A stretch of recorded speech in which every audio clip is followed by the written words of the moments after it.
Itinanggi ng National Bureau of Investigation na may mga tauhan ng NBI ang nagpaputok ng baril sa loob ng Senado. Wala naman po kami dineploy doon at wala namang utos na may aarestuhin po si Senator Bato. Kausap ko lang po si Secretary Bida at sinasabi niya nga sa akin, maghintay tayo ng instruction ha, wala tayong gagawin. Wala nga po taga-NBI doon eh. So wala po magpapaputok ng baril na taga-NBI.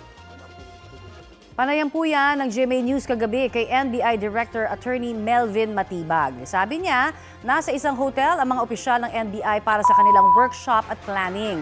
Ayon pa kay Matibag, nakatanggap siya ng tawag mula kay Senate President Pro Tempore Loren Legarda na nagsabing paalisin daw ang NBI agents sa Senado. Sinabi raw niya sa senadora na wala silang tauhan doon.